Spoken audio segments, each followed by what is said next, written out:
ನಾವು ಯಾವತ್ತೂ ಕಾಂಗ್ರೆಸ್ ಪಕ್ಷದ ಸರ್ಕಾರ ರೈತರಿಗೋಸ್ಕರ ಏನ್ ಮಾಡಿದ್ದಾರೆ ಅಂತ ಒಂದು ಪಟ್ಟಿ ಬಿಡಕ್ಕೆ ಹೇಳಿದ್ರು.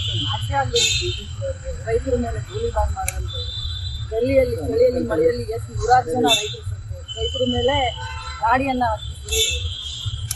ಏನ್ ರೈತರ ಬಗ್ಗೆ ಏನ್ ಮಾಡ್ತಾರೆ ಅಷ್ಟೇ. ಡಿಸೆಂಬರ್ ರೆಫರ್ ಮಾಡುವಂತ ವೋಟ್ ಮಾಡಿ ಇದು ಒಂದು ಚರ್ಚೆಗೆ ದಾಸಾಗಿದೆ. ದಯಮಾಡಿ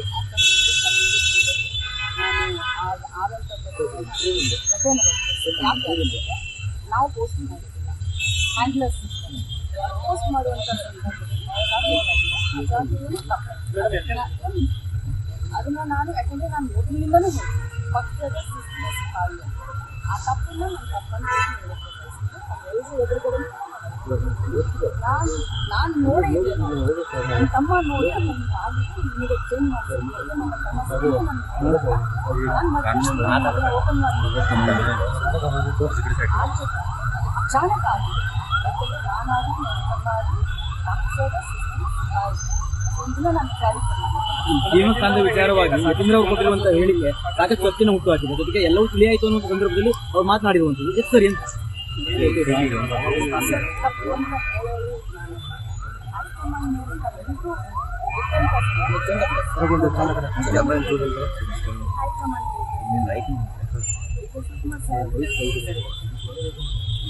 ಗೊಂದಲಕ್ಕೆ ಎಡೆ ಮಾಡಿಕೊಡ್ಬಾರ್ದು.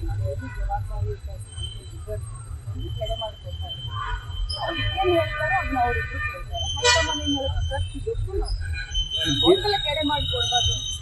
ಸಿಎಂ ಪುತ್ರನಿಗೆ ಒಂದು ನ್ಯಾಯ ಅಥವಾ ಉಳಿದವರು ಒಂದು ನ್ಯಾಯವ ಕಾಂಗ್ರೆಸ್ ಪಕ್ಷದ ಅಂತ ಪ್ರಶ್ನೆ ಕೂಡ ಉದ್ಭವವಾಗಿದೆ. ಯಾಕಂದ್ರೆ ಡಿ ಕೆ ಶಿವಕುಮಾರ್ ಅವರ ಪರವಾಗಿ ಮಾತಾಡುವ ಸಂದರ್ಭದಲ್ಲಿ ನೋಟಿಸ್ ಅನ್ನು ಕೊಟ್ಟಿದ್ರು. ಈಗ ಯತೀಂದ್ರ ಅವರಿಗೆ ಯಾವುದೇ ರೀತಿ ನೋಟಿಸ್ ಅನ್ನು ಕೊಟ್ಟಿಲ್ಲ. I really don't want to comment on this. ರಾಜಪ್ಪನವರು ರಾಣಿ ಚೆನ್ನಮ್ಮನ ಜಯಂತಿ ಅನೇಕ ಹಿಂದುಳಿದ ಸಮಾಜದ ಅನೇಕ ಶ್ರೀಮಂತ ಮಹಾಪುರುಷರ ಜಯಂತಿಗಳನ್ನು ಒಬ್ಬರಿಗೆ ಇಬ್ಬರು ನಮ್ಮ ನಿಲುವು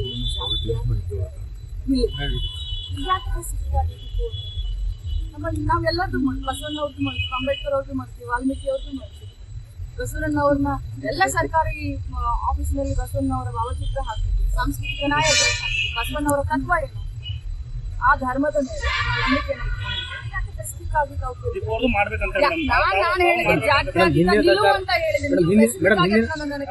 ಹಿಂದಿನ ಸರ್ಕಾರ ನಿಂತಿತ್ತು. ಈಗ ಮತ್ತೆ 2 ವರ್ಷ ಹಿಂದಿನ ಸರ್ಕಾರಕ್ಕೆ ನಮ್ಮನ್ನ ಕಂಪೇರ್ ಮಾಡಕ್ ಹೋಗ್ತೀವಿ. ಅವ್ರು ಹೇಳೋದೊಂದು ಮಾಡೋದು. ನಾವು ಜಾತ್ಯತೀತ ನೆಲೆಗೆತ್ತಿನ ಮೇಲೆ ನಾವು ಧರ್ಮದಿಂದ ರಾಜಕಾರಣ ಮಾಡೋದು, ಎಲ್ಲರನ್ನೂ ಜೊತೆಯಲ್ಲಿ ಕರ್ಕೊಂಡು ಹೋಗ್ತೀವಿ. ಒಂದೇ ಅಂದ್ರೆ ಮಾತ್ರ ಅಂತ ಹೇಳ್ತೀವಿ.